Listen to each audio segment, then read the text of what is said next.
Hello and welcome to this week's edition of Solar Insiders. I am Sophie Vorath and I'm the editor of Renew Economy and One Step Off the Grid. And with us today again this fortnight, I should say, is Rachel Williamson, our lead reporter at Renew Economy and all of our publications, to be quite frank. Hi, Sophie. How you doing? Very well, and you? Very well. It's a little chilly in Melbourne, just for a change. Although, I'm not knocking Melbourne's weather. I think the last time we talked, it was also cold here. Yeah. So I should find a new topic. Put a ban on talking about the weather ever. Fine, but it's kind of the rules, isn't it? You have to talk about the weather. Okay, that was Kate Williamson from Flow Power. A really interesting discussion, and it's always great to hear from people who are amongst it in the regions, talking to people. And Newstead's in a funny spot in Victoria. It's been obviously a super engaged community who got it all started themselves. They've really led it, and Flow was brought in to deal with some of the more technical sides of things, and to take on the risk, of course. But not, all around Newstead, people are not so wrapped with renewables. There's, some transmission line argy-bargy, and there's some wind argy-bargy in that same area. And as I was saying to Kate, I think it's really valuable having all sorts of people out there, even if we're not talking about big renewables or big transmission lines, just talking about energy could only be a good thing. Do you think, Rach? I think that having people out there who are willing to listen is the key thing, because where I think so often what we hear is people saying, "Oh, the first I heard about it was someone on a letterbox." Right. My neighbour told me. Oh, my neighbour told me. It's like, well, when's the best time to hear about it?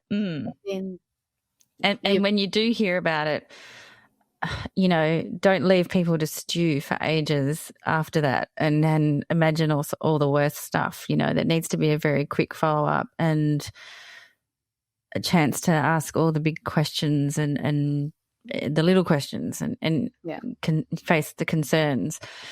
But even questions that you might think are stupid. Yeah. Because that was what the New South Wales Energy Ombudsman said last week at the Australian Energy Week conference, and she was raising all of these concerns that people had. Because she's done a big review, hasn't she? Yeah. And so she was raising all these concerns that people had raised. And you look at some of them individually and say, well, that's stupid. Why would an energy company do that? But if you've never had this sort of offer or this sort of approach or this sort of project near you, they can be very, very valid concerns. And look, I think there has to be some acceptance as well that, mistakes will be made. We need to probably also have little tolerance of mistakes that are made over and over again. Perhaps a bit more learning from mistakes. But yes, it's never going to be perfect. There's always going to be probably a better way you could do it, or people will tell you there's a better way you could have done it. But the point is more conversations between, within the industry, more conversations with the people that it's affecting. All of this has got to be helpful. And we've got to sort of use all of these learnings. One of the interesting things that Kate pointed out was that even on the smaller scale, when it's not such big projects, and so the community benefits aren't, huge. We're not talking hundreds of millions or tens of millions that people need to decide on. She says that from community to community, what they want is so different. So some of them say we don't even want a community benefit fund. We've just got these one or two projects that we want money to go into, and it's obvious when you think about it. Of course, it's going to be different from community to community, but I think too often it's easy to try and make a little cookie cutter solution and go in with that. But I think that it pisses people off, basically. Yeah. And, if this is their one opportunity to get some meaningful funding into the town, they don't want someone telling them how to do it or where they should put it or, Yeah. But it's all very interesting. Now, moving on from community energy, we've had a couple of big announcements this week about gas and electrification.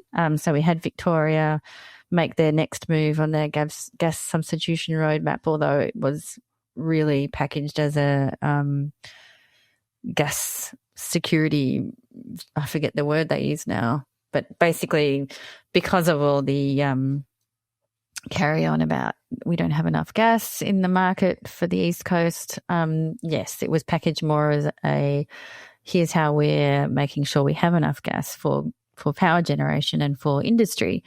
And, you know, Victoria's come under such a lot of criticism from gas lobby groups and also from mainstream media for their quote unquote vilification of gas, when in fact I would say they're doing a very good job getting it out of houses for this very, for various reasons. But one of the key reasons is that, yes, the less we use in our houses, which is a really inefficient and really expensive use of gas, the more is freed up for industry and for, the peaking power plants that we need in our little spiky grid at the moment.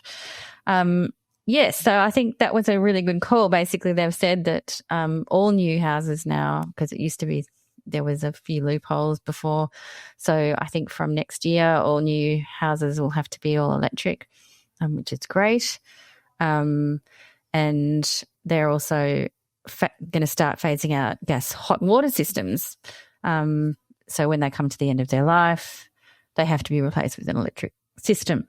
There are some exceptions to that. But I think the outcry from probably the green groups and the efficiency groups was that they didn't include heat pump air conditioning, which was... I did think that was a bit strange. Yeah. Because gas space heating is so expensive. Yeah. I had a couple of different friends this winter say to me, these are not poor people saying we're not using our heating right now because it's so expensive. Yeah, well, that's it.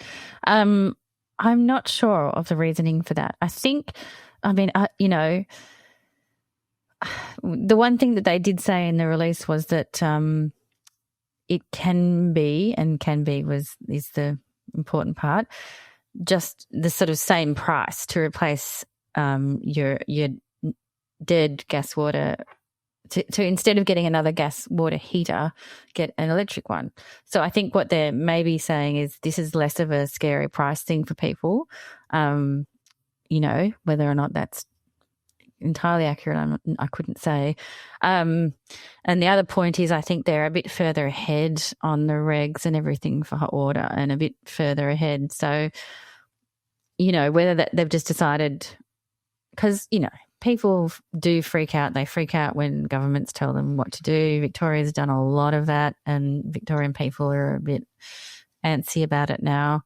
But this is, it's a really good policy, and arguably they could have done the aircon as well. But I think they're just sort of thinking, their thinking is, let's not overwhelm people. Let's do one appliance at a time. I'm sure the aircon will come.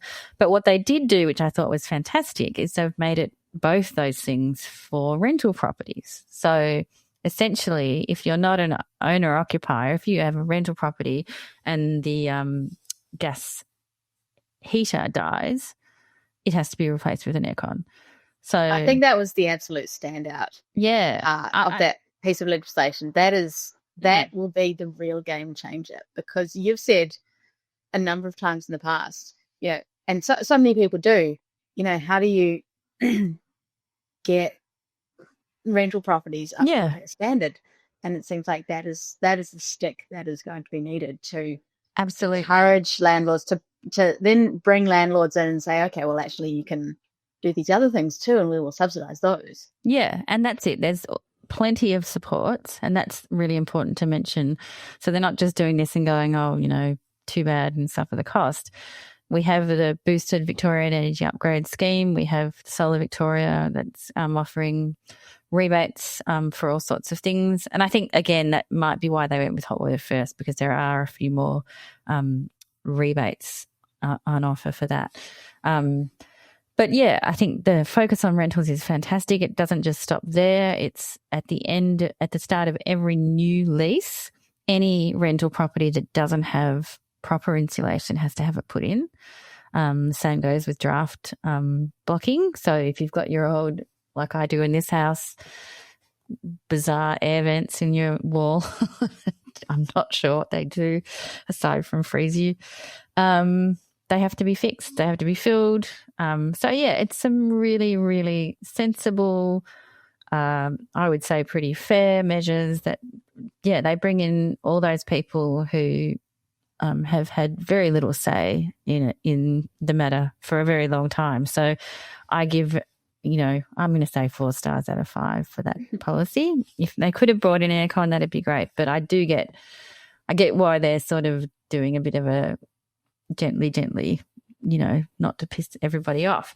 And then Sydney has gone and done a similar thing. So, yeah, they've followed up on the recommendation from the Greens, I think, to ban new gas in new buildings. And I think it's across the board. There's definitely exceptions, but yeah, in some of the industrial, and I think food and bev are being left out a bit because they're already probably up against it at the moment. So, yeah. Bad, and who's going to take a gas burner away from a chef? I know.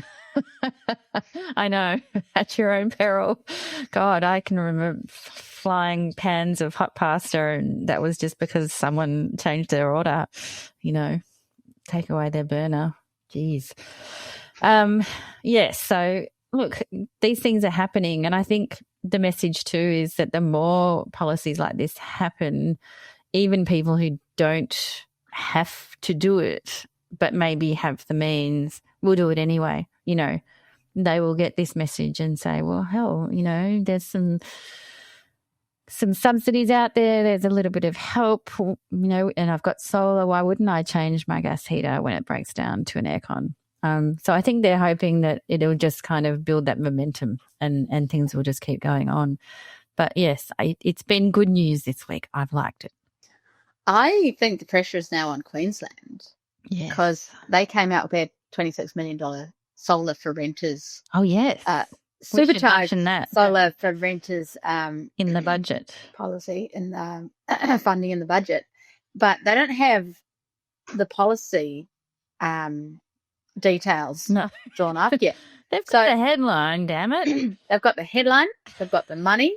They don't actually have the details. I'm interested to see what they actually come out with to say, is it just going to be, here's $3,500 for a landlord to put some rooftop solar on? Or is it going to come with something like,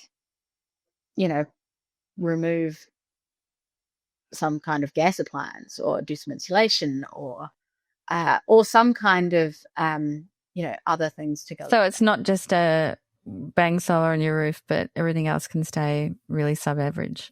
Yeah. Yeah. No, that's a really interesting point, and we do hope to see it. It was one of the few sort of the diamond in the rough of the Crisafulli when their election promises. It was there then. So, yes, they do need something to offer someone in clean energy at the moment, although we have had a couple of big wind projects approved as well lately in the Sunshine State. So things are happening. It's just all a bit unpredictable. And who needs predictability, right? Not investors. No, not consumers. You don't need predictability if you're going to spend $1 billion on something. Nah, not important. Yes, well, I think that's about all of the news. And the big thing coming next week, of course, is the battery rebate comes into play, and we will have plenty more on that to come. But so yes, please do stay tuned. Keep your eye on Renew Economy and on One Step Off the Grid for more news about that. We have a new Driven podcast coming out today, I believe, as well. So keep your ears out for that and your eyes, apparently, because we're doing video. Hooray. I can no longer get angry with my mum when she says that she watched a podcast. Damn it. All right. So, yes, we'll wind that up then, Rach. Thank you very much for joining me today. And My pleasure. I will thank our listeners and our readers and watchers and our sponsor, Pylon. And we will see you in about a fortnight's time for the next Solar Insiders. Until then, bye.